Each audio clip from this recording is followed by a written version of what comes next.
Welcome to today's Paperclip Communications webinar. Today's presentation may not be reproduced or recorded without permission from Paperclip Communications and its presenters. This webinar and all materials provided during the presentation may not be altered. This presentation is not intended as legal advice and should be considered general information only. The answers to legal questions generally hinge upon the specific facts and circumstances of an institution. Individuals with specific questions should contact their institution's legal counsel. The opinions expressed during today's event are not necessarily those of Paperclip Communications. Hello everyone, my name is Laura Betty and I will be your moderator for today. On behalf of Paperclip Communications, I'd like to thank you for taking time out of your busy schedule to join us for today's webinar entitled FERPA, Avoid Mistakes and Costly Violations Across Campus.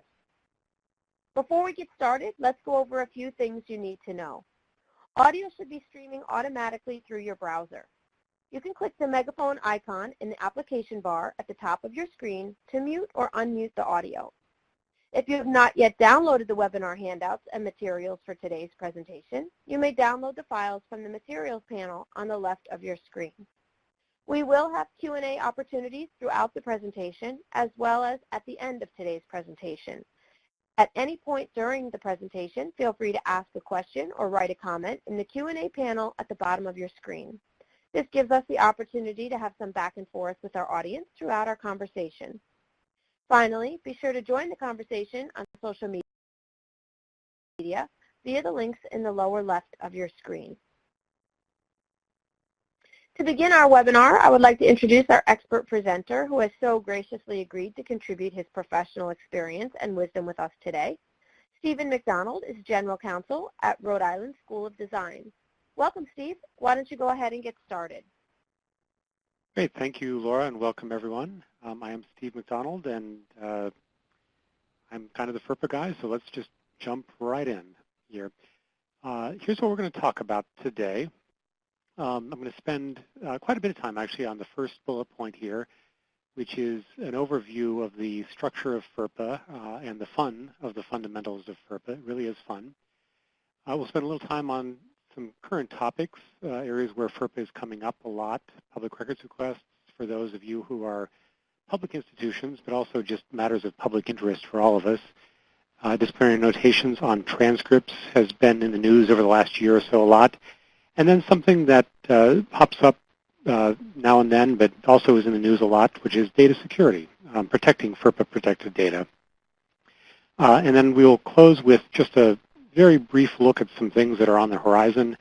And as Laura said, we'll have some time for questions. I don't necessarily promise time for answers, but I do encourage your questions, and feel free to type them in at any time so that we'll have some ready to go when we get to the first of the breaks. We'll have 3 breaks throughout this.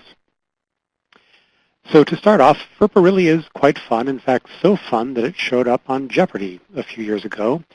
I was watching the annual teachers tournament, and one of the categories was education abbreviations. And under the $400 clue was this. It's the P in FERPA, which makes schools get student or parent permission to release records. I hope you all know the answer, and not only that you are answering it in the form of a question, which is, what is privacy? Here is the full acronym for FERPA, the Family Educational Rights and Privacy Act of 1974. It's been around quite a long time, well into middle age at this point. Also commonly known as the Buckley Amendment, after Senator James Buckley of New York, who was one of its primary sponsors. But here in Rhode Island, we like to think of it as the Buckley-Pell Amendment, because our Senator Pell, probably better known to you for Pell Grants, was the other primary sponsor. My own acronym or nickname for FERPA, however, is the Rodney Dangerfield of statutes. It is a statute that is tremendously important. It touches almost everything that we do on our campuses, but it doesn't always get as much respect as it deserves. So let's give it some by looking at the structure. And we will start here. At the highest level, the 50,000-foot level overview of FERPA, this is what it says. In college, our students are a little bit different from K through 12. The rules are different there, and we're not going to go into that. But at the college level, our students have 3 main rights in general. There's quite a bit of nuance in that in general, and we'll talk about that as we go through here. But basically, our students have the right to have some say over who gets to see their education records, who we disclose them to. They have the right to inspect and review, which is to say to see their own education records. And in some circumstances, they also have the right to ask us to amend or to correct their education records. And we're going to talk at some length about all of those, and particularly the first one. But first, we have to start off with what the heck is this thing called an education record, which is the central principle around which all of FERPA is organized. So many people believe that this is the definition of education record. And just to make it a little easier, let me focus on a few particular words and phrases. That what we're talking about is a set of official records that are kept in some central cumulative record folder someplace, and that for the most part have something to do with academic or educational sorts of things. Academic work completed, level of achievement, test scores, and so forth.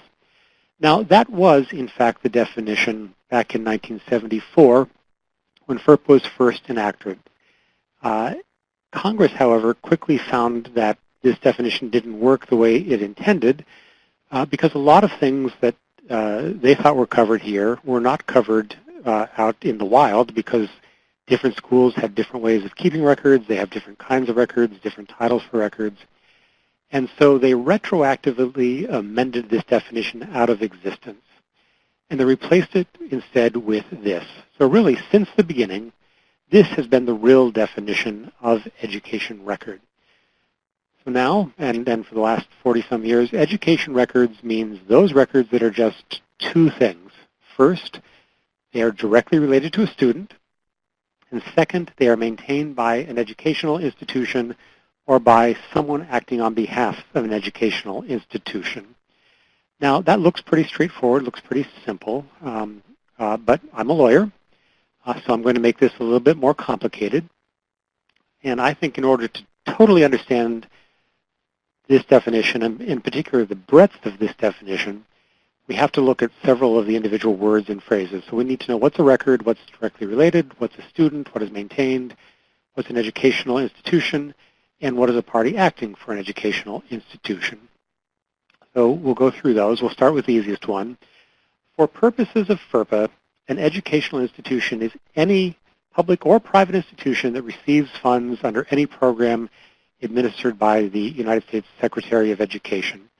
So if any of your schools happen to be participants in the Title IV Federal Financial Aid Program, which almost every school in America is, you are subject to FERPA. This is one of the many strings that comes along with FERPA, the requirements.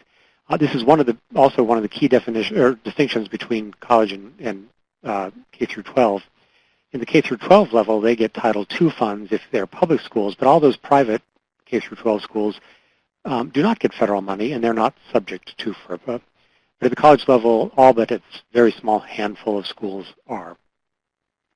What about record? Record means any information recorded in any way, not just words on pieces of paper like handwritten or print records, but also electronic records. Computer records can be covered. Video and audio tape, film like a photograph. Somewhere in the basement of your library, you may still have microfilm and microfiche. The key here is that the medium is not the message. The content is what governs this, not the form of the message. With one exception, which is that information that is recorded only in your brain, that is to say personal knowledge, is not subject to FERPA. Commonly misunderstood but important point.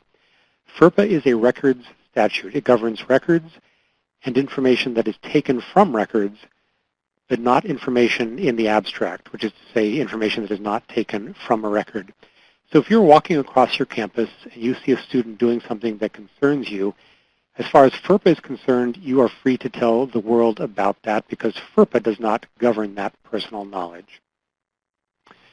What about the student? The student is any individual who is or has been in attendance at an educational institution.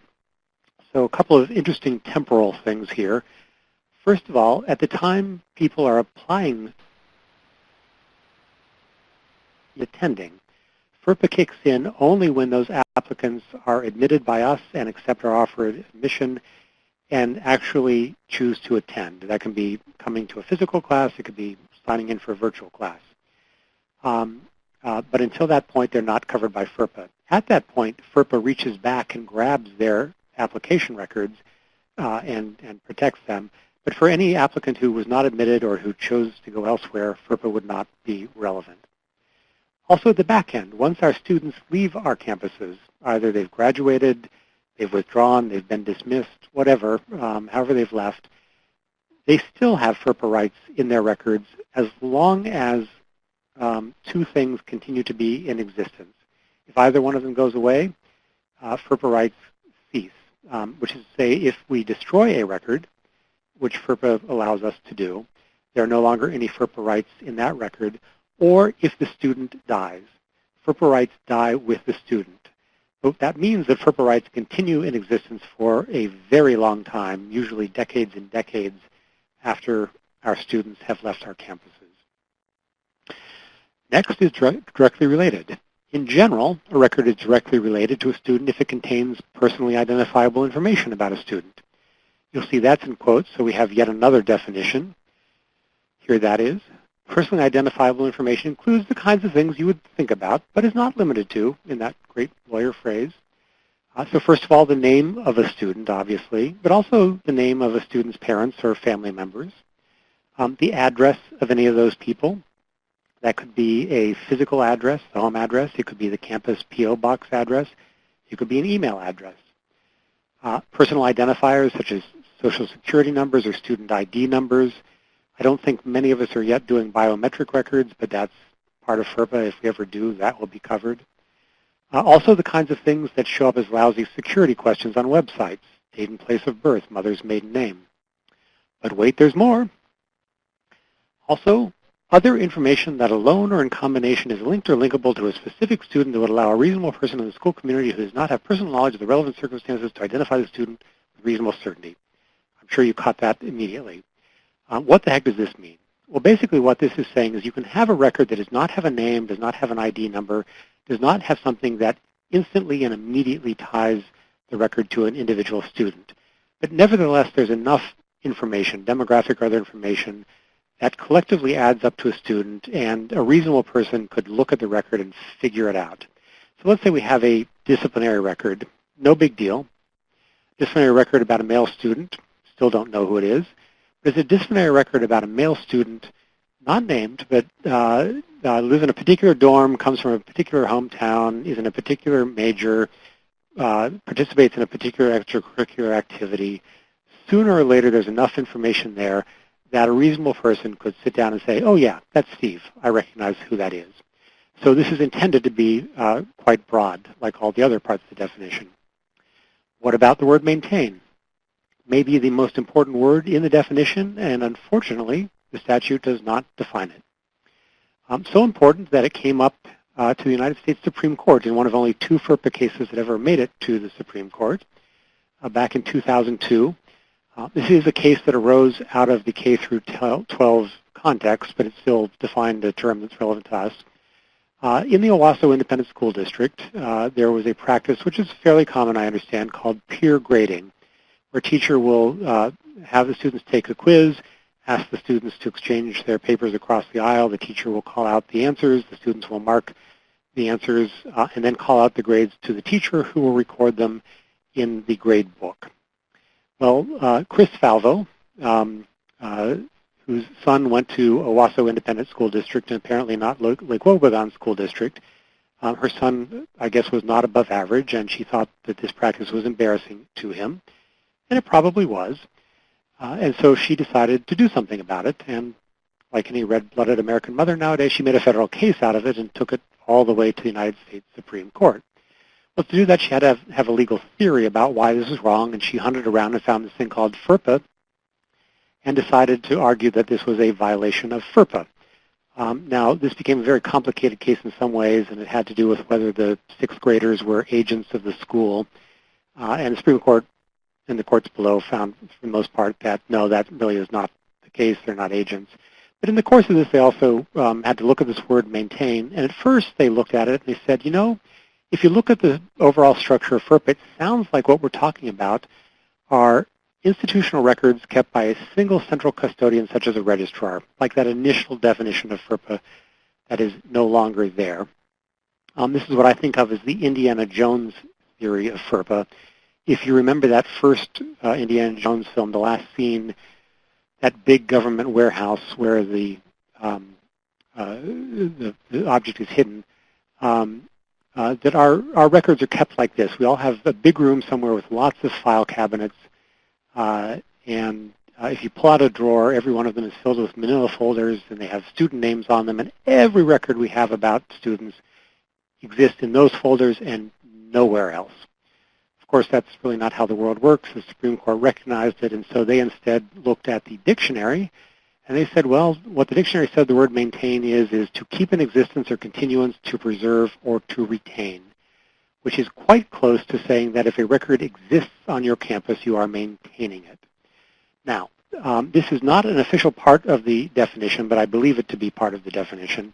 And based on some conversations with people at the Family Policy Compliance Office, which is the office that oversees FERPA, I'm pretty comfortable with this. That it's not enough that it exists on your campus, but that someone who is an agent of your institution has made a decision, at least semi-consciously, to keep the record for an institutional purpose, and not just that someone has wandered onto campus with it in their handbag. What about acting for? That means anyone who is an agent of the school, teachers, administrators, other school employees. It is not an issue just for the registrar. I am going to guess that everyone listening in on this webinar would qualify as an agent of the school. So if you put all that together, what FERPA really says now is that everything is included. And I think Congress did us a disservice when it continued the term education records when it amended the statute. The old statute was known as the laundry list approach. Only things on the list were covered by FERPA. Now, essentially everything is covered by FERPA, whether it is educational or academic or not.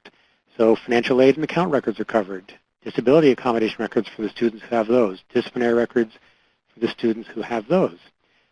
Just about anything that's in your student information system, your learning management software programs, some things we don't tend to think about. Photographs. If you can make out who the student is, that would be covered. Email messages from faculty and staff to, from, or about a student. Those would be records. They're directly related to a student. They're covered. Records that the student, him or herself, has made publicly available are still covered. Almost everything, with 5 exceptions.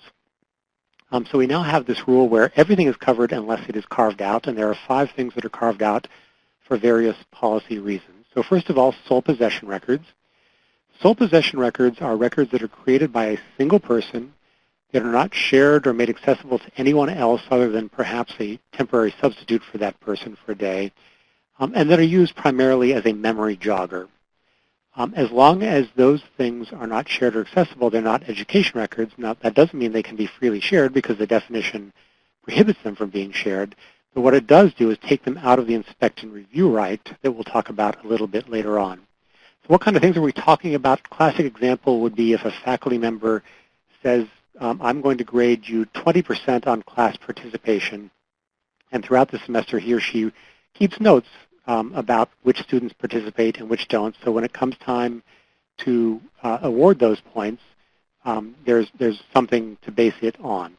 Again, as long as they're not shared with anyone else, they're not education records, and are not subject to the inspect and review right. Law enforcement records are also not covered. That came in sort of in conjunction with query.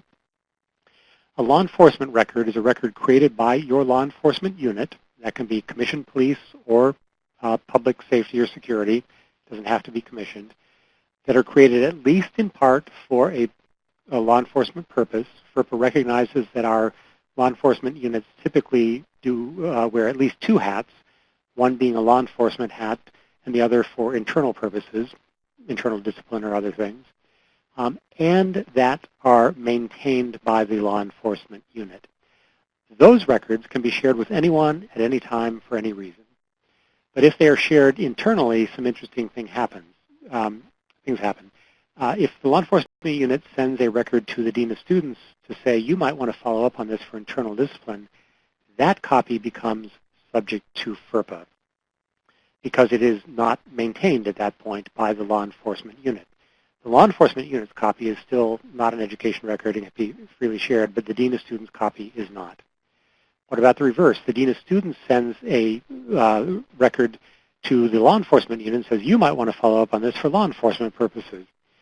That is not a law enforcement record, even in the law enforcement unit's hands, because it was not created by the law enforcement unit. So you have to look at the records carefully. It's not just because it's in their hands.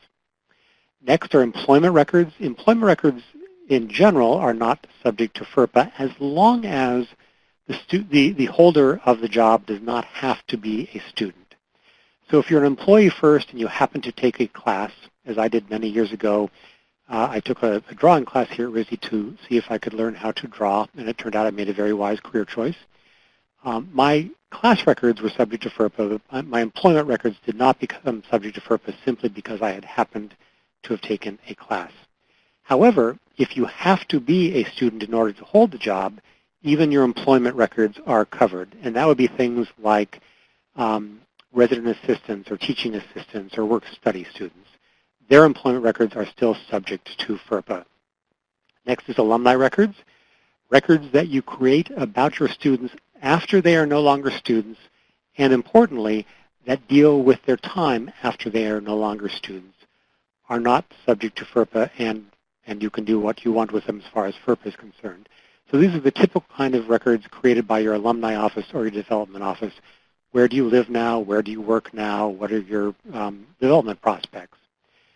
It is not enough, however, that they are created after the student is no longer a student. If it relates back to the student's time as a student, it is still an education record. An example of that might be, let's say one of your students sues you for something while the student is still a student. The student graduates and eventually the case settles and there's a settlement agreement. That settlement agreement, which relates to whatever the student's claim was as a student, would not be a, quote, alumni record, even though it was created after the student is an alum, because it relates to the student's time as a student. And the final one is what is called treatment records. Treatment records are a subset of what we would think of as medical records. Treatment records are records that are created by a medical professional or paraprofessional in the course of diagnosing or treating a medical condition. It could be a physical health condition or a mental health condition of a student. As long as those records are not shared with anyone else, they also are not subject to FERPA. So everyone then says, well, if they're not protected by FERPA, that means we can share them, right? We can freely share them. No, again, the definition has a built-in restriction that they can't be shared and still be treatment records. If they are shared, they become education records. So again, people say, well, that means FERPA allows us to share them, right? If we want to share them with our threat assessment team, for example, we can do that. Well, it is true that FERPA allows the sharing of those records under any of the applicable exceptions that we'll talk about in the next segment, but only in the sense that it does not prohibit the release of those records. The reason that is in there, like the reason sole possession records is in there, is simply to accept those records from the inspect and review right. Because they're not education records, our students do not have a right to see them under FERPA. They may have a right to see them under state medical law, but state medical law is usually more restrictive about when patients can see their records. And so Congress has simply deferred to state law on that point. Well, people then typically say, oh yeah, but HIPAA protects them, right? Actually, no. Because HIPAA's definition of education record, which is a phrase called protected health information, specifically excludes anything that would be either an education record or a treatment record. Every medical record you have on your campus is one of those two things. So again, seems like we can share them freely, right? No. The key here is to remember that FERPA is a floor of privacy, not a ceiling, and it is fine if other statutes, either at the federal or state level, impose more restrictive measures. And in this case, there are. Your medical professionals are subject to your state patient-physician confidentiality rules.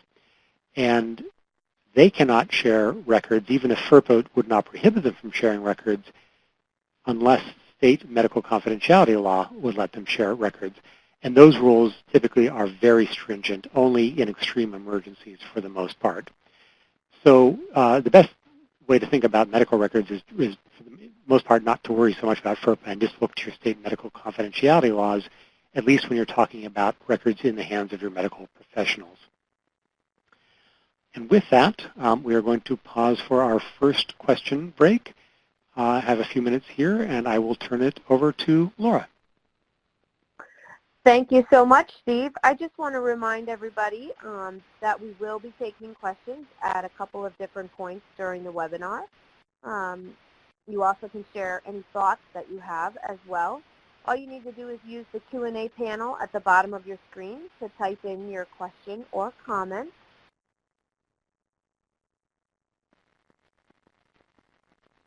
It looks like we don't have any questions in the queue yet, Steve, but we can just give it a couple more seconds to see if anybody wants to write anything in yet. That sounds good. And I, again, would encourage people to type in questions as we continue on afterwards, so we'll have some ready to go.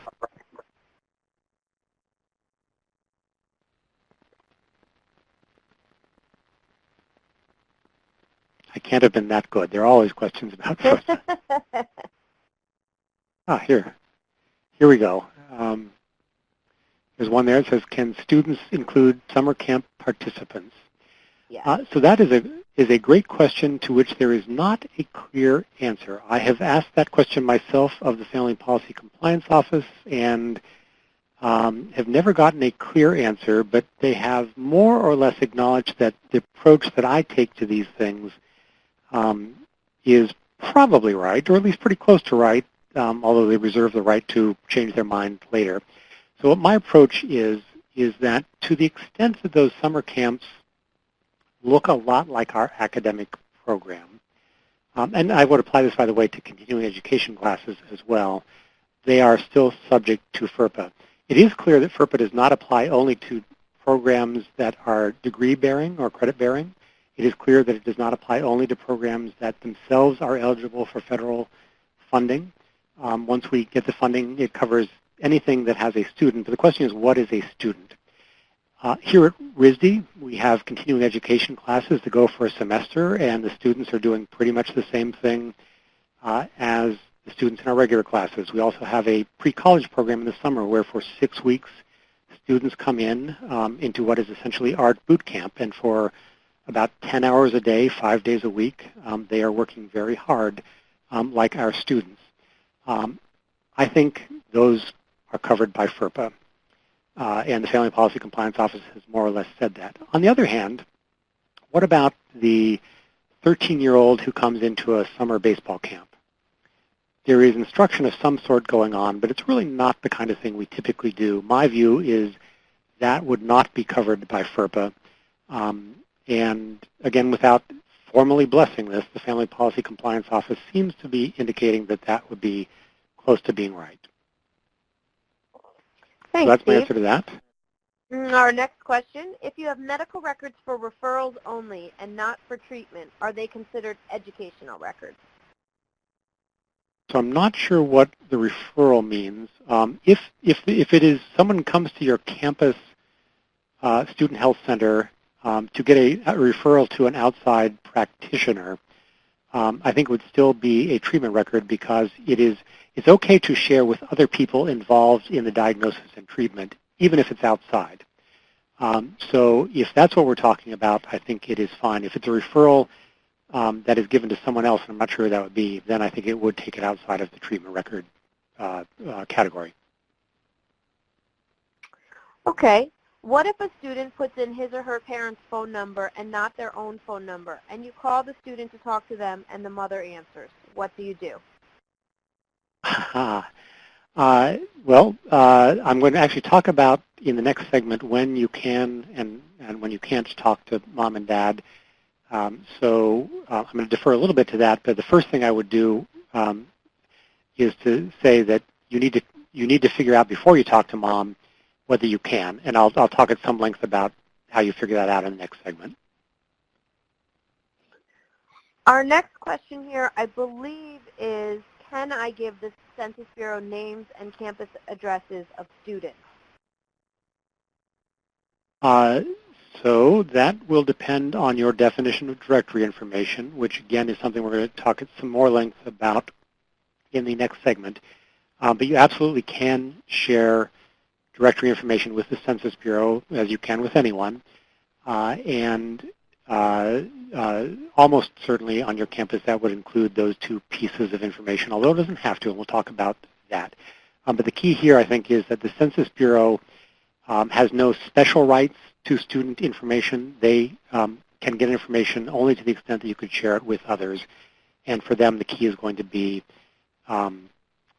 this directory information. They may well ask for information beyond that, and every 10 years, the Family Policy Compliance Office puts out some guidance that says when they ask for that additional information, you have to say no. I'm going to ask this next question here, but I'm not sure I understand it. It says, what can I tell a state police officer who wants not to arrest a student, but give them important information about a student? So they want to give one student important information about maybe another student? I'm not exactly sure. I wasn't sure if you could, yeah. So, well, I'm going to proceed on that basis, and if I'm wrong, maybe someone can type in, and then the next segment we can come back to it. But a state police officer has, again, no special rights to FERPA information, and they have no right to barge in unless they have a search warrant and find a student. So typically what I would do in those circumstances is say I'll be happy to relay information to the student on your behalf. I also would be happy if you wish to ask the student if the student wishes to speak with you. But if you want further information, you would need a subpoena or a search warrant. And we'll talk again a little bit about disclosure exceptions in the next segment. We have one more question for this segment, Stephen. It is, can student class lists be shared with class officers or other staff members? Certainly with staff members for appropriate persons. I'm not sure what class officers is. If that's student government, possibly under the school official exception. But I think I'll defer that one because we're going to talk at some length about that in the next segment. So why don't we just go ahead and move into that segment now. So here we go. So the first, as I said, the first of the three main rights our students have is to control the disclosure of their education records to others. So the default rule under FERPA is before we can disclose an education record to anyone other than the student, him or herself, or without actually disclosing the record, simply disclosing information from the record to anyone other than the student, him or herself, we have to have a signed, dated, written consent from the student, or if the record relates to more than one student, all the students, that says three things. What record or records can be disclosed, why they can be disclosed, the purpose for which they can be disclosed, and to whom they can be disclosed, specific name or a class of persons. Now, these things don't have to be amazingly specific. This is a sort of informed consent standard. As long as the student understands what he or she is giving up, that's fine. So you could have a form that says, I authorize you to disclose to mom and dad anything they ask for just because they asked and because I want to keep getting tuition money, signed here. If a student signs that, the student would know what he's giving up, everything, to whom, mom and dad, and why, because they asked. That would be sufficient for FERPA purposes. Now, if we had to do this, though, for every single disclosure, we would come to a grinding halt. And fortunately, there are currently about 16 exceptions to the consent requirement. So 16 circumstances in which we can disclose records without getting the student's consent. I'm going to talk about 5 or 6 of the most important ones of those, but in the handout materials, there's a lot more background about many more of them. So first of all, probably the one of two that we rely on the most is the one I alluded to a moment ago, the exception for directory information. We are free to disclose directory information to anyone at any time for any reason at all or for no reason. What is directory information? It's the sort of information that typically would show up in a phone directory or a Facebook or a yearbook. So it can include, for example, name, as the question said before, address. That could be home address, email address, and so forth. Telephone number, photograph, date and place of birth, the kinds of programs they're in, the activities they're involved in, athletic activities, degrees, honors, and awards received, and so forth. Also a catch-all for any other information that would not generally be considered harmful or an invasion of privacy if disclosed. So you can add to this list. You also don't need to put everything that is on this list on your own list, but you do have to create a list of what you consider to be directory information, and you have to tell your students what that list is and give them an opportunity to opt out. Not opt in, but to opt out. So probably along with your fall tuition bill or in your student handbook, you will distribute your FERPA annual notice, which is one of the requirements to distribute your annual notice, and you will include in that your definition of directory information and say if you wish to opt out, you need to contact the registrar or the dean of students or someone. Once you have done that, you are free to disclose information about anyone who has not opted out, but you cannot disclose information about those who have opted out. Fewer and fewer people do opt out, but as long as you have at least one, you have to check before you can do that. Now, you do not have to give notice on an annual basis to your alums, but you do have to continue to honor whatever their status was at the time they left. So if a student was an opt-out in his or her senior year, graduated, the student remains an opt-out as an alum unless he or she changes that. Now, this opt-out right is primarily for external.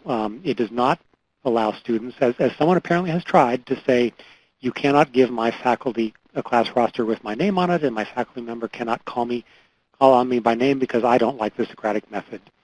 The Family Policy Compliance Office, when they got that complaint, said, nice try. There's no right to be anonymous in the classroom, even if you have opted out of directory information.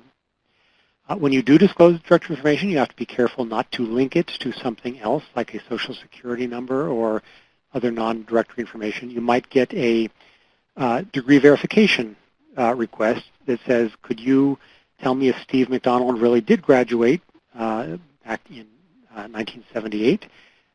And since that's a common name, here's his SSN, so you can match it up. You cannot answer that because SSN is not directory information, and you would be confirming SSN by doing that. You could say, we did have a Steve McDonald who graduated in 1978, and if date of birth is on your list, you could say, and as a different check, here's his date of birth, but if you want me to confirm that it's the Steve McDonald with that SSN, I will need a consent. One other last thing on directory information, just because you make directory information available, you have something on your list, does not mean that you are required to make it available to anyone who asks. Now, that may or may not be true if you're at a public institution. We'll come back to that. But FERPA simply gives you the opportunity, but not the obligation, to disclose whatever you put on your directory information list. Second most common one is the school official exception. We are free to share any information about our students, any education record information about our students, to school officials whom the institution has determined to have legitimate educational interests.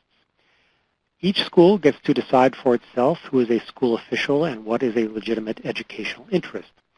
If you follow the model annual notice from the Family Policy Compliance Office, which most of us do, school official for your institution will be defined quite broadly to include not only official people like officers, but all employees, and not even just employees, anybody who is an agent, including outside contractors, and even in some circumstances, students. For example, the students who serve on your disciplinary committee. For that purpose can be a school official and may have access to certain records. Legitimate educational interest, like the term education records, is also a bit of a misnomer. It does not have to be in the student's own best interest to share information, and it also does not have to be educational in nature to share information. It can simply be anything that anybody you have determined to be a school official needs in order to do his or her job. So again, an example, our students would probably love to be able to say, you know, please don't share my information with the disciplinary committee. First of all, I don't buy that student affairs claptrap, that it's an educational process, you just really want to punish me, and besides, it's not in my best interest, I might lose. The correct answer to that is, nice try, too bad. We can share that information with the disciplinary panel, even if it includes other students, because they can be school officials. Now, importantly, it is the institution that makes that determination, not the individuals, and you can, again, withhold information from a school official who does have a legitimate educational interest if you think there is an important policy reason not to share that information. When you do go to outside contractors, which you are allowed to do, it is important that they understand that they, in effect, stand in your shoes with respect to FERPA and whatever records you disclose, which means that they cannot redisclose those records unless FERPA would allow them to do so, and they cannot use them for their own benefit. Those are there as your agent for your benefit. They're your records and can be used only for your benefit. And a lot of vendors have trouble with that concept. So one way, as the Family Policy Compliance Office says here in this guidance, to explain that to them is to make sure that the contract clearly describes those responsibilities. There doesn't have to be a contract, but for any significant disclosure to an ed tech type vendor, you almost certainly will have a contract and will want to make sure that it spells these rights and obligations out quite clearly. If you are dealing with a vendor that you are paying, this is typically not going to be a problem, at least if they have been in the educational space before. Sometimes vendors who have been out in the commercial business world don't quite understand higher education, but once they do come to us, they're perfectly happy since we're paying them to comply with FERPA. But all those services that are available for quote-unquote free, email services and lots of those ed tech platforms, they have a different business model where they want to data mine data for their own benefit. That's the problem, and that's where you need to make very clear to them that they actually cannot do that. If that means they will not provide the service for free, that may mean you can't use the service or you have to pay for the service, but that's the implication of FERPA there. Next is the so-called transfer exception. FERPA also allows us to share information from a student's education records with officials at another institution of post-secondary education where the student is seeking to transfer or enroll, or actually now under an amendment about almost 10 years ago now, where the student already has transferred, as long as the disclosure has something to do with the student's enrollment or transfer. It's not open the file drawer and release everything. It's something that would be relevant to a student's enrollment and transfer. And when they put in the new regulation about you being able to do it even after the student already has transferred, they issued some guidance to make clear that in particular, the kinds of information that can be shared include disciplinary information. That had been a big question mark for people. But clearly, as students move from one school to another, disciplinary information can be quite important from dean of student to dean of student, or perhaps on a transcript, as we'll talk about in the third segment. And the Family Policy Compliance Office wanted to make quite clear that that is fair game. You're free to share that information to officials at the next school the student goes to, or even several schools down the road, as long as it is the school where the current student currently is or is seeking to go. Any school before that in the chain is free to share information with that current school. Next is my favorite exception, the one for disclosure to parents, which came up in one of the questions. This is one of the key differences between college and K through 12. Mom and dad probably do not understand that when little Johnny goes off to college, things change completely under FERPA. At the K through 12 level, age is important. Until a student turns 18, mom and dad own the FERPA rights. Mom and dad have the right to ask to see the records, control the disclosure of the records. That all belongs to mom and dad, not to the student. At the point in K through 12 that a student turns 18, the FERPA rights transfer from mom and dad to the student. So typically in senior year, lots of rights are transferring. Nobody really notices this. Nobody really pays much attention to it. Probably nobody really changes anything much about that. But technically, lots of FERPA rights are transferring from mom and dad to the student at that point. At college, age is totally irrelevant. Any college student owns the FERPA rights, even if the college student is a minor. When Doogie Howser went to Harvard Medical School at the age of, I think, 13, Doogie owned the FERPA rights, and mom and dad no longer had a legal right to demand access to Doogie's records. Now, under this exception, Harvard Medical School could share information from Doogie's records with mom and dad as long as Doogie was their tax dependent under the United States federal tax system. So we are free to share records with mom and dad if they claim little Johnny as their tax dependent. And if you are at a, sort of the traditional age undergraduate population, they come right from high school, probably most of your undergraduate population will fall into that exception. Graduate students are less likely to, and at institutions that appeal to more adult audiences, that is less likely to do so. But even if you are at an institution where most of your students probably are, you cannot simply assume it. You have to confirm it before you can share information. Two ways that you can do that. One is you can ask mom and dad to send you a copy of their most recent federal tax return, at least the first page, at least line 2, that shows who the tax dependents are, before answering the question. Now, if you are in a phone conversation with mom and dad when you are explaining that, I would encourage you to hold the phone very far away from your ear because mom and dad do not like that answer. Another way is you can ask the student, are you a tax dependent? And as long as the student confirms that the student is, even if the student is wrong, you are, according to some family policy office, the compliance office guidance, entitled to rely on that representation. The best way, however, to do this is to deal with it before you get a question. And my favorite way to do it is this, which is what we do here at RISD and a lot of schools do.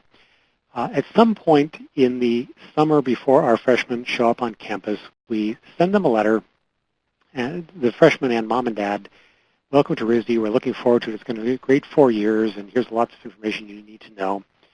But some things you also should think about. Mom and dad, little Johnny's growing up. And there's this thing called FERPA you might not have heard of, but it has governed your access to little Johnny's records over the years. And it's going to change now when he shows up here on our campus. Your high school used to be able to show you information pretty much at will, but now we can do it only if little Johnny consents or if he is your tax dependent. And we don't really want to find out if you're tax dependent because it doesn't matter so much to us. But if little Johnny consents, we would be happy to share information with you. We encourage you to talk about this as a family. And then whatever the family decides, we will honor. And we have this form here that they can, students can sign if they want. Mom and dad can hold the form up at dinner some night along with a check and say, you see these two documents? Why don't we trade signatures? But whatever they do, as long as the students sign them, and almost all our students do sign them, we can then share information freely with mom and dad. Otherwise, we would have to rely on an exception, or we would have to find out if they're tax dependent. We also even have a form on the right-hand side, as you can see, where if students wish us to do so, we can send grades directly to mom and dad. Different world from when I was in college shortly after FERPA was enacted. Most of our students nowadays sign these documents. Now, we don't have the technology to do this, but if you do, here's another great way to do it. Boston University is the first school I know who did this. Their version of this was to create a web portal which has most of the kinds of information that students and parents are interested in, which is to say grades and financial account records. And their communication says to mom and dad, we have created this portal, and little Johnny has the right, if he or she wishes to do so, to grant you access to it. We encourage you to talk about that as a family. And what's great about this approach is it becomes a total self-service operation. You don't even have to field the phone calls from mom and dad anymore. They can simply log in and get information, and the students can decide, and presumably in conjunction with mom and dad, whether mom and dad have the right to do that. So if you have the technological capability, that is definitely worth thinking about. Next exception is the one that is commonly referred to as the health and safety emergency exception. And what that says is we are able to share certain kinds of information, and I'll explain that in a moment, in connection with a, quote, articulable and significant threat to the health and safety of a student or other individuals. Now you'll notice that although this is the health and safety emergency exception, the word emergency does not show up in there. A threat is sufficient. You do not have to wait until the emergency is actually unfolding on your campus in order to rely on this exception. It is enough that there is a threat. It does have to be an articulable threat. It can't just be that you have a vague, queasy feeling in the pit of your stomach. Whatever that threat is has to be significant, which is to say it's not some minor little issue that really doesn't hurt anyone. And it can be a threat either to the student, him or herself, or to anyone else. If that applies, you are free to share appropriate information with appropriate parties, which is a very vague standard, but intentionally so. It is intended to be a sort of sliding scale that allows you to adapt to the circumstances and to share whatever information you need to share with anybody you think can help you to address or resolve that threat or that emergency. Now, it used to be people were very afraid of FERPA in general and this exception and thought they had to be very careful about sharing information. After Virginia Tech, the Family Policy Compliance Office realized that that was an impediment on sharing information. And in 2008, they issued some guidance about that and a whole bunch of other things. It was about 60 pages worth of regulatory guidance. And the single most important sentence out of that 60 pages, in my mind, is this first sentence here, the first bullet point, which is that the Department of Education will not substitute its own judgment for that of an institution if, based on the information available at the time, the institution has a rational basis for its determination that there is a health and safety emergency and that the disclosure was made to appropriate parties. What they were saying here was, look, we know these are really tough situations. We know that you have to make decisions in the heat of the moment. We know that you will not have all of the information available to you in that heat of the moment to make the best possible determination. If you had more time, you might get that, but you don't have the time. We know that you will make mistakes. You will probably end up disclosing information that you really did not have to disclose. That's okay. Don't worry about it. As long as you were acting in good faith and had some rational basis for your conclusion that you needed to share it, the only thing that's going to happen is we're going to say, okay, let's think about that for the next time. Because, as they say in the next sentence, FERPA was never intended to be an obstacle in addressing emergencies and protecting the safety of students. You should never view FERPA as the highest order of interest that supersedes everything. Student safety is always going to be more important than FERPA, and FERPA is going to bend to protect student safety. So do not be afraid of this exception. And this, by the way, is an exception. Even if you don't know if mom and dad claim little Johnny's a tax dependent, would allow you to talk to mom and dad about a lot of things about their student. Also, we can share the final results of a disciplinary proceeding that involved one of the Clery Act level violations, so fairly serious crimes, something that would have been a crime of violence or non-forcible sex offense if it were in criminal court. You can disclose the final results to anyone if you have determined that the accused student violated one of your institutional rules or policies in connection with that offense. The final results that you can disclose are the name of the accused student, whatever violation the student was found to have committed, and whatever sanction you imposed against that student. Nothing else, not all the evidence, not the name of the complainant, not the student's transcript or other things.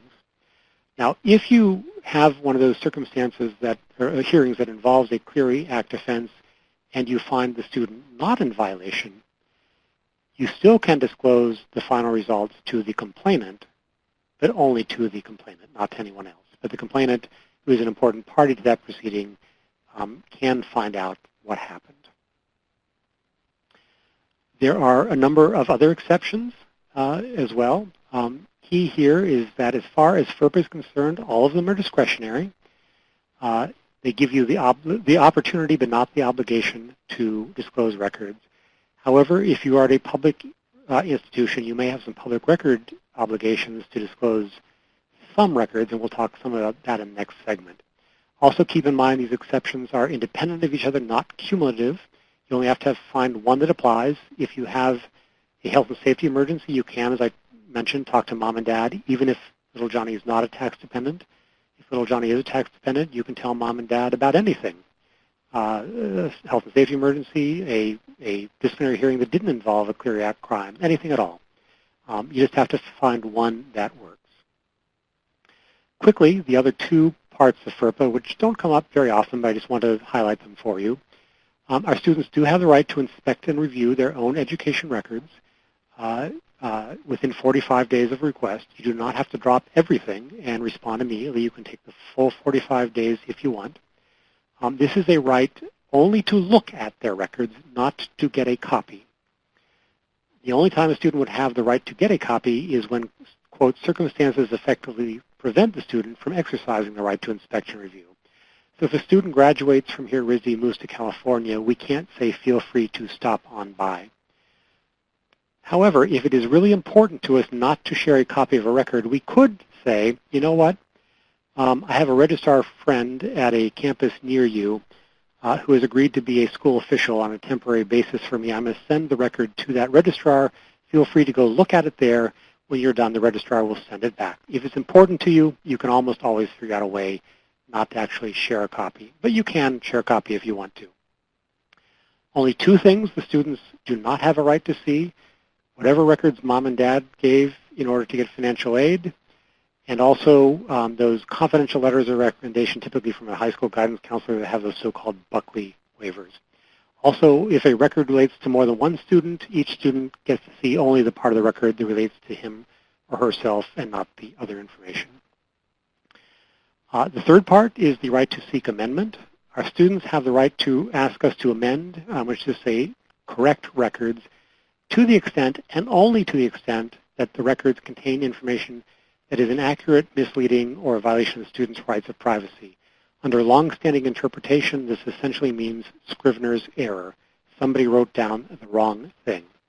So you have a right to challenge the accuracy of the record, but not the accuracy of whatever the transaction is that was recorded, the substance of the transaction. And in particular, this is not a grade grievance mechanism. Students can come in under FERPA and say, you know, I got an A on this exam, but that idiot of a professor mistakenly wrote down that I got an F. Okay, that's Scrivener's error. That's not whatever happens, though. In 26 years now in higher education, every single Seek Amendment request I've ever seen goes more like this. I should have gotten an A on that exam, but that moron of a professor who clearly knows far less about the subject than I do mistakenly wrote down that I got an F. And so that is too bad. You need to go down the hall to academic affairs and file a grade grievance protest. The student will say, I don't want to. You'll say, why not? And the student will say, it's harder. I'll probably lose. And you'll just say, too bad. That's not what FERPA is about. Now, if you ever do get a valid Seek Amendment request, and I have yet to see one, should you deny the request, which of course you would not do if it's Scrivener's there, of course you would fix it. But if you do deny it, you do have to give the student a chance for hearing. That is not a full-scale Perry Mason trial. It is simply, okay, do you have any evidence? You're still wrong. Or you're right. At that point, if you still deny the request, you have to allow the student to write a brief statement about the student's beliefs, and then any time you disclose that particular record, you also have to disclose the student's explanation. But we, again, pretty much never get to that because it's never truly a valid Seek Amendment request. And with that, we're going to pause again for some questions, and I see we have quite a few lined up, so I'll throw it right back to Laura. Thanks, Steve. Our first question here is, what about if the officer does not bring a search warrant, but brings a document from the student? Looks like Does bring a document from the student, like a consent, perhaps. If an officer comes with a valid consent, which may be what they're asking about, and you know it's a valid consent from the student, then you would be free to share whatever the consent says you can share with the officer. If the other officer comes with a search warrant, search warrants aren't optional, you can respond to that. However, if it is a subpoena, there's another exception I didn't go into, it would allow you to respond to the subpoena, but only if you give the student notice first, unless it's a law enforcement subpoena and the subpoena itself or an accompanying document says do not disclose to the student. That almost never happens. So you typically will have to go through the dance I mentioned before, which is happy to convey information to the student, but I cannot tell you where the student is unless that happens to be directory information. I cannot walk you to the class because we're not going to disrupt class, and so forth. Would the investigation records from a Title IX investigation be covered under FERPA? Absolutely. They are going to be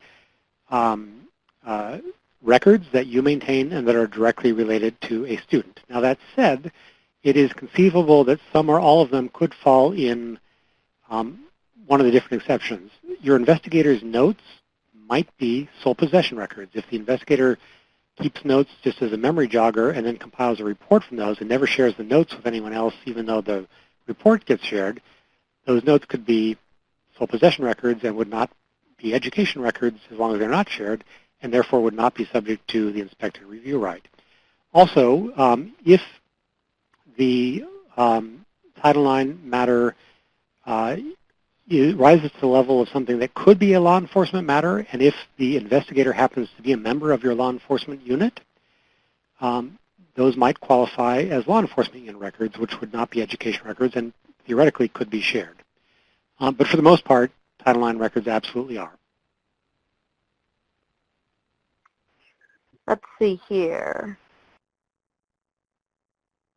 We work in institutional research, and sometimes we get requests from the National Center for Education Statistics for longitudinal data about a student. Sometimes they request educational records, also social security number, name, etc. Is there anything we need to do to protect ourselves before reporting this data?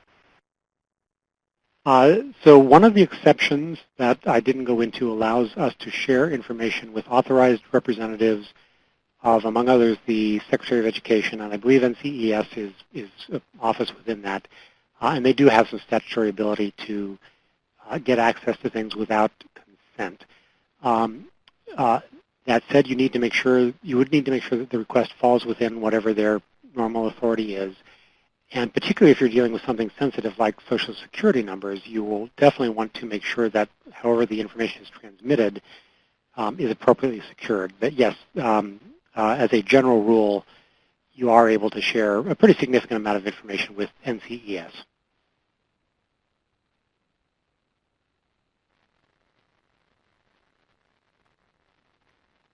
So what's next here? Oops. Do you have to provide students with the opt-out option annually? Yes, that is part of the annual notice process. So yes, that is how we do that, yes. And our next question, would student email addresses that follow a pattern, such as last name and class year combined, be considered a liability or FERPA violation? I don't think it would be considered a liability. Almost all of us have email addresses as directory information to begin with. Not everybody. But the fact that people could figure it out is probably not a FERPA violation. If your concern is that students may get spammed, it certainly would be worth trying a different pattern. But I don't see that as a major FERPA violation. Thanks, Steve. Do maybe one more? Yes, sure. If a student signs a photo disclosure as a part of the admissions process, then say that she does not want her picture taken and put on social media, does the school have to honor the request? If the student actually signs a photo disclosure, I'm not sure I fully understand that. But to me, if you have a document is essentially a contractual document and the student has refused consent for particular things, I think you probably do want to, not because of FERPA, but because of the contract. For FERPA, the question is, do you include photograph as part of directory information? You could not disclose a photograph unless you do, as a general matter. And then did the student opt out? Opting out in the photo disclosure, to me, is not quite the same thing as opting out in directory information, but I think the student's understanding of that document is probably more contractual in nature, and I would, if only out of an abundance of caution, probably recognize that. So I think we probably should move on. We can save some questions for the last segment. Let's move on here at this point. Oh, we have our 30-second stretch. So I will give you 30 seconds without the Jeopardy music, just to stand up. Take a deep breath.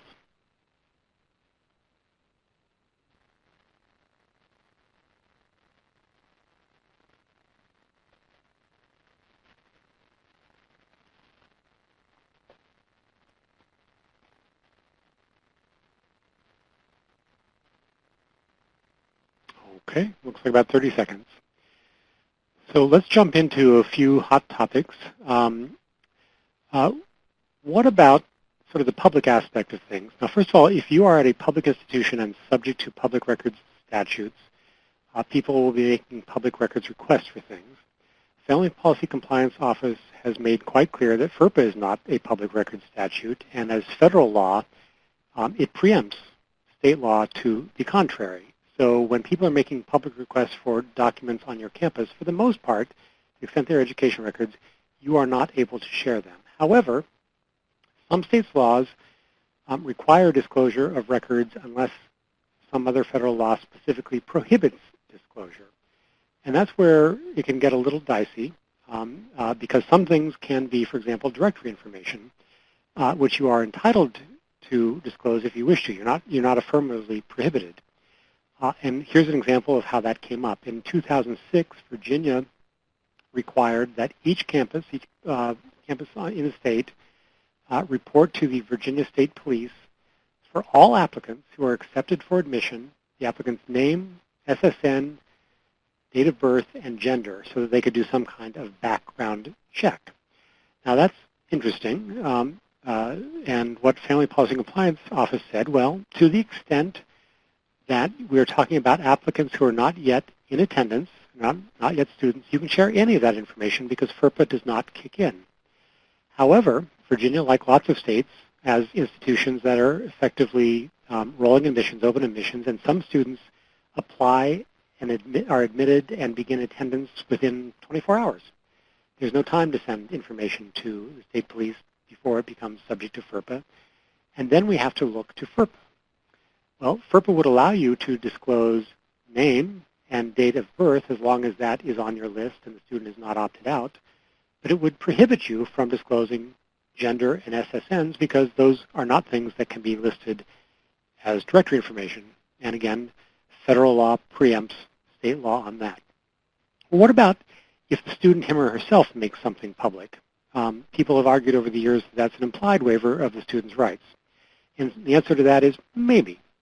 Some very long guidance here, but essentially what they have said is that you can deem a student to have impliedly waived the student's right to consent to disclosure if several things are true. The student has taken an adversarial position against you, has done so by involving a third party, contacting that party in writing, setting forth specific allegations against you and asking that that party do something about it.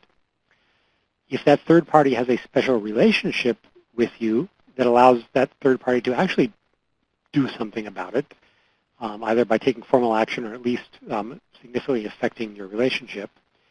And at that point, you can share only information that is relevant to the complaint specifically.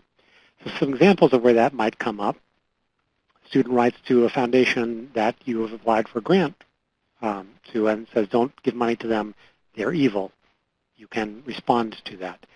A student complains to a congressman or a state legislator, goes to a state or federal commission and makes some kind of discrimination complaint, and you need to respond to it. all those things would allow you to disclose to that entity the limited sort of information. But Family Policy Compliance Office has gone on to say that if the student holds a press conference and complains about something, goes to the media and complains about something, that's not an entity that has a special relationship with you, and the fact that it is of general public interest does not lead to an implied waiver. Also, and interestingly, if you have a record on your campus that is an education record and a copy of that record exists elsewhere that is a public record, your copy is still an education record even though the public is free to go out and do that. Let's say the New York Times does a front page story about one of your students, you cut a copy out, bring it to your campus. Your copy actually becomes an education record subject to all the limitations of FERPA, even though the whole world would be free to go to the New York Times and get a copy. Another quick thing, the concept of disciplinary notations on transcripts. This is something that's been bobbing up and down for probably the last couple of decades. But there's now a real trend toward requiring us, or at least allowing us, to put on transcripts notations of at least serious disciplinary violations our students have committed in order that we're not passing the harasser, to use the quote. 2 states have enacted some requirements, Virginia and New York. 2 other states at least have turned down that mandate, and it's pending in several other states and also has been, at least was pending at the federal level, and may come back there. Here's what the Virginia statute says. If you are a public or private school in Virginia, you must include on your students' transcripts a notation for any student who has been suspended, who has been permanently dismissed, or who withdraws while a investigation is proceeding for an offense involving sexual violence. So true sexual assaults, not every Title IX matter and not other kinds of things. And then it outlines what you need to put on the transcript, and that needs to be there for whoever sees the transcript. New York, if you happen to be in New York, is even broader. You have to do a similar sort of thing for any crime of violence, any of the Clery Act crimes of violence. So it could be sexual assault, it could be arson, it could be homicide, an assault of non-sexual nature, and so forth. Now, our students don't like that, and until recently, academics didn't like that. And ACRO, the registrar's organization, up until just about a year ago, had said that this was not appropriate as a matter of policy. However, last summer, I think it was, they put out some new guidance that said that in today's world, it is appropriate for one school to give some form of notice to another school, to the new school students transfer to, for serious behavioral misconduct, and that the transcript is an appropriate place to do that. It doesn't have to be the only place, doesn't have to even be the place, but it is appropriate to share that information. And that information is perfectly fine to share under FERPA for several reasons. First of all, under the transfer exception, you could share it anyway with a transferring school. If it rises to the kind of level that we're talking about, it may well fall under the health and safety emergency exception. But probably most important is this. FERPA does not allow our students to tell us what we can put on a record and not put on a record. It also does not allow students to pick and choose that we can disclose and have to disclose only parts of a record. So if a student says, I consent for you to disclose my transcript to a new school or to an employer or someone else, but not the disciplinary notation, you are free to say, I'll share the whole thing, or I won't share it at all. And the student will say, well, I consented, you have to. And you can say, no, the consent gives me the right to share. It does not give me the obligation to share. I will share the whole thing. I will not share part of the thing. You have no right to compel me to disclose only the good and not the bad. And the clear trend on this is more and more disclosure of these kinds of things. Finally, and fairly quickly, just data security. The definition of disclosure under FERPA includes this, what we would think about for disclosure, where the affirmative release or transfer or communication of information by any means, written, electronic, oral. But there's also this phrase in there, disclosure under FERPA includes permitting access to student information by a third party. And Family Policy Compliance Office has said that implicit in that definition is a mandate that we protect our records so that they are not subject to access by unauthorized individuals. And we have to do that by using physical, technological, administrative, and other methods to protect records. So physical could be a lock on a file cabinet. Technological could be the role-based access controls that are almost certainly embedded in your student information system. Allow the registrar to see almost everything, the dean of students to see lots of things, individual faculty perhaps to see a very small slice of things about your students. Administrative could be policies, it could be training, like this webinar. Some combination of things that, in total, are reasonable and appropriate to the circumstances. It doesn't have to be to the ends of the earth. It just has to be a reasonable level of protection. The more sensitive the nature of the information, probably the more you need to do. The less sensitive, the less you need to do.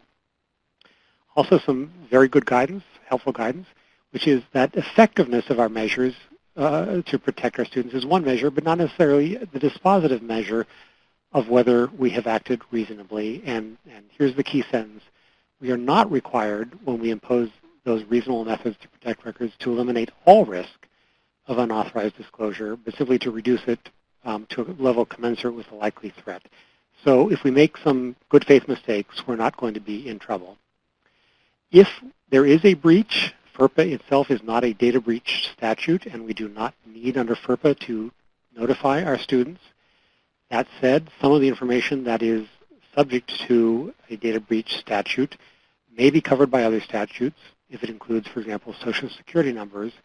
And regardless, the Family Policy Compliance Office does expect us to react in a, again, reasonable manner, perhaps take steps to try to recover the information if that is possible, certainly to fix whatever the hole was so it doesn't happen again, and quite possibly notifying the student so that the student finds out from you rather than reading about it on the front page of the paper or finding out some other means.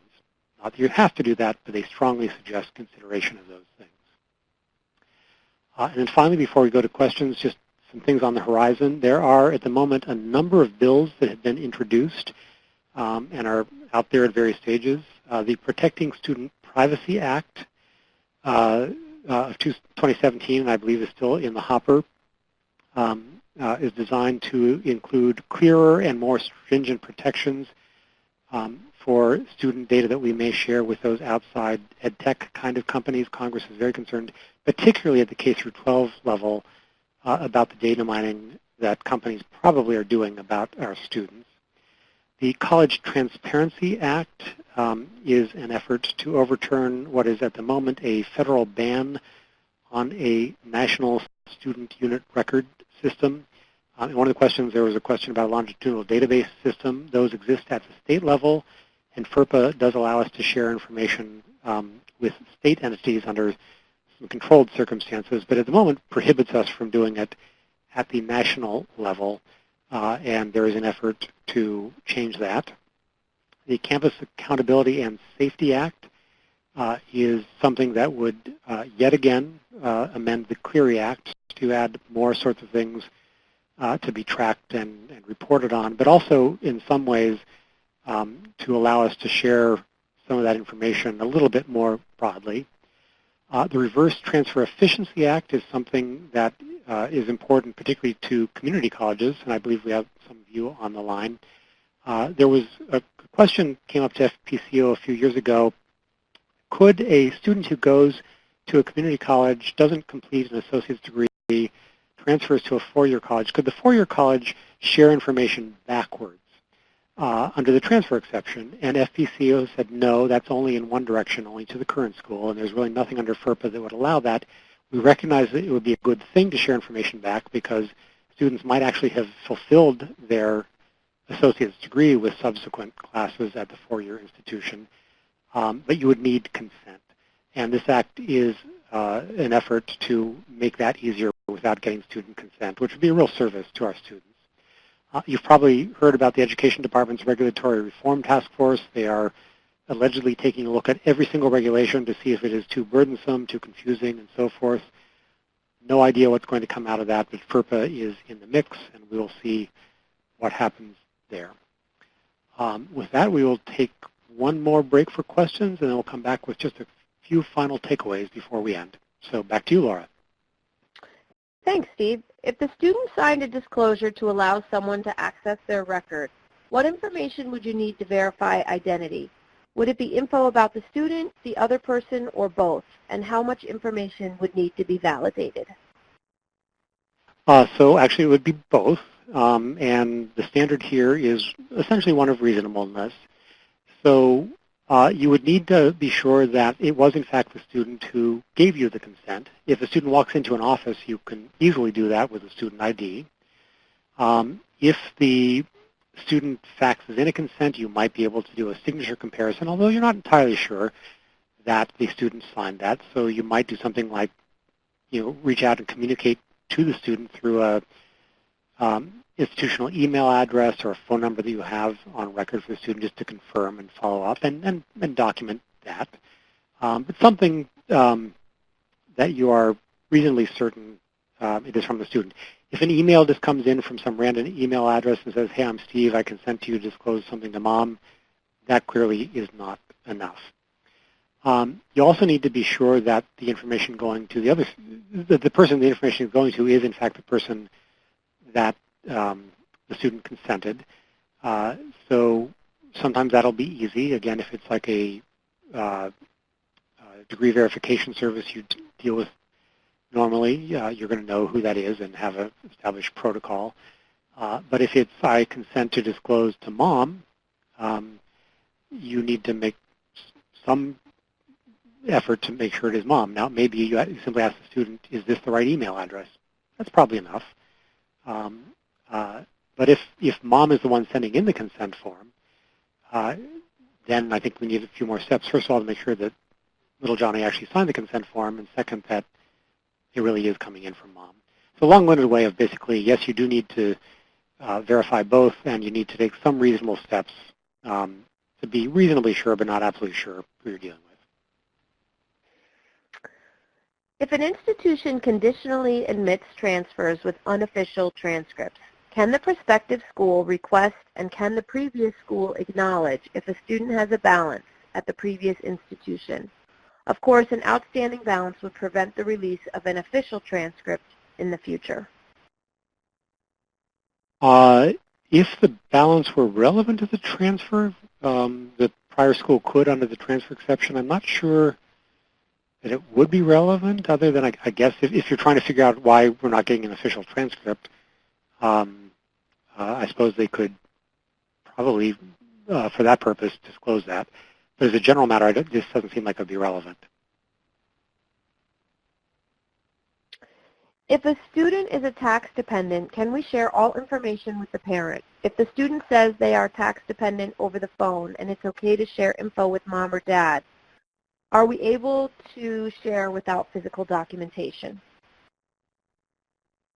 So it's kind of two questions in there. First of all, may you share any information at all with mom and dad? I'll come back to the verification question in a second. Yes, FERPA would allow you to share absolutely anything and everything that you have that is an education record with mom and dad if little Johnny is a tax dependent. You don't have to. You could pick and choose certain kinds of information you share and won't share. That's up to you, but you have the right, if you wish to do so, to share everything.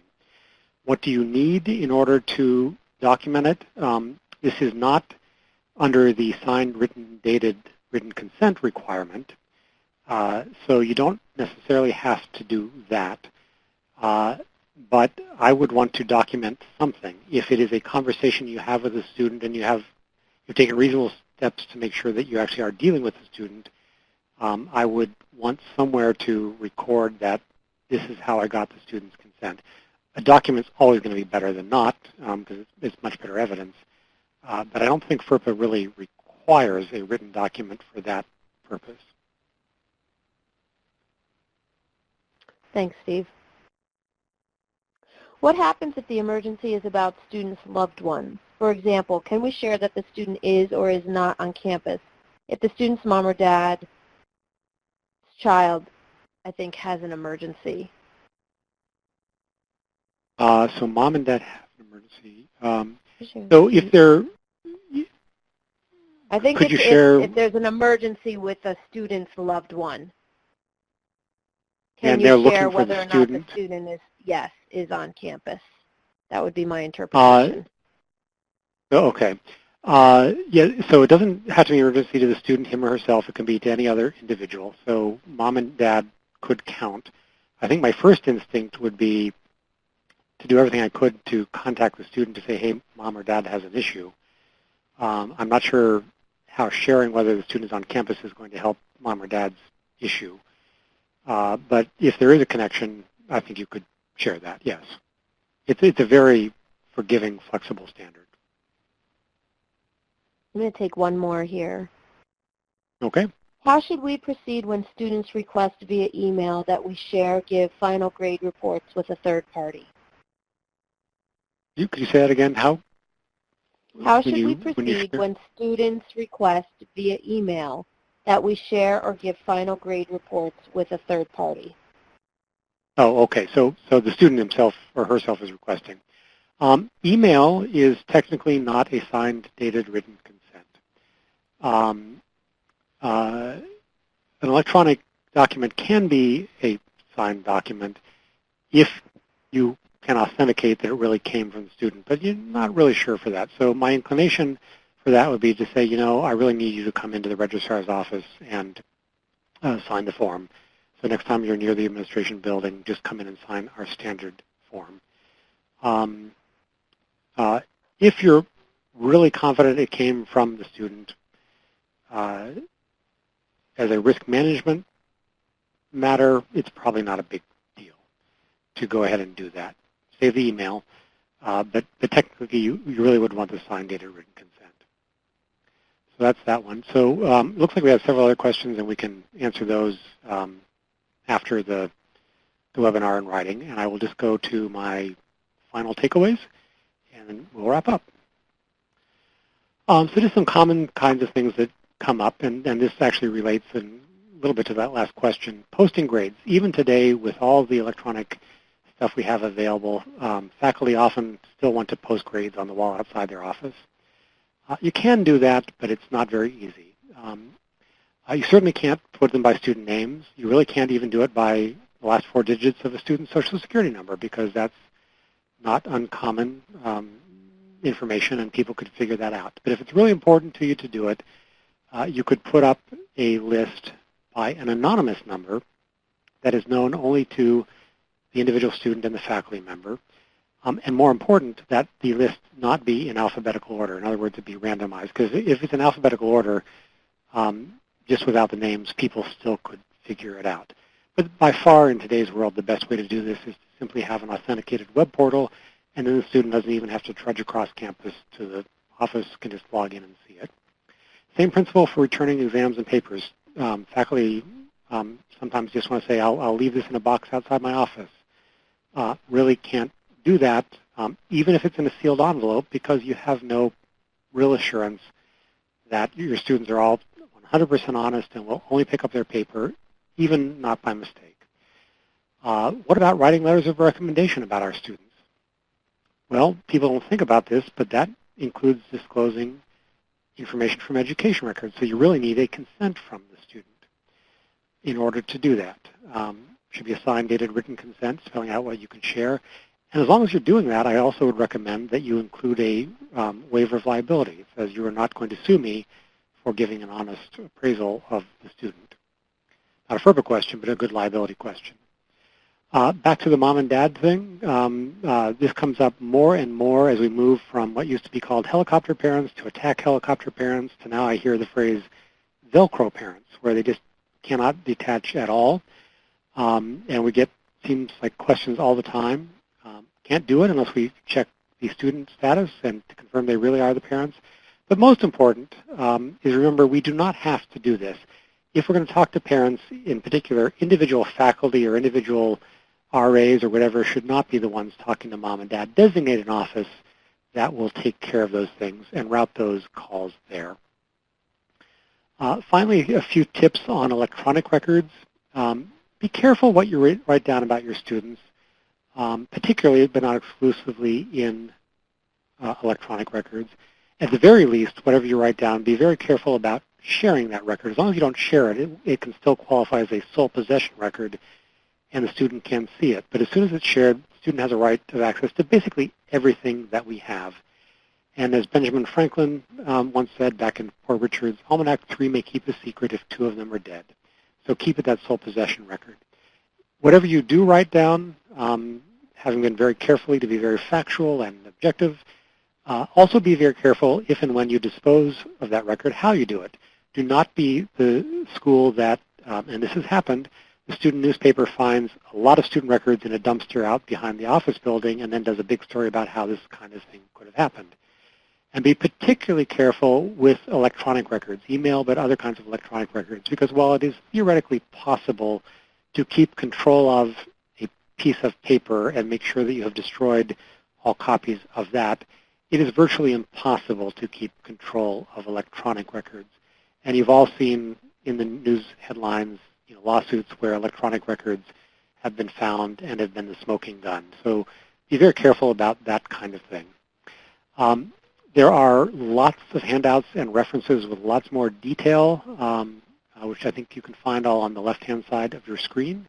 I encourage you to download all of those. And with that, I will turn it back to Laura. Thank you so much, Steve. And thank you to everyone again for attending today.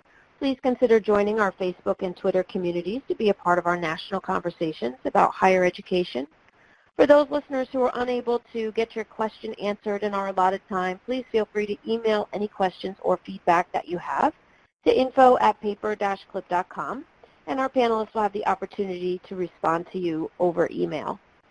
Please also note the details about how to receive a certificate of completion for today's webinar and some of our upcoming webinars on the last couple of slides. To receive your certificate of completion, you will need the same username and password that you used to download your webinar materials for today. You also will receive a CD recording of today's event. And that does conclude today's Paperclip Communications webcast. I would like to once again thank Steve for sharing with us on this important topic. And on behalf of Paperclip Communications, thank you to our audience for joining us today. I hope you all enjoy the rest of your afternoon.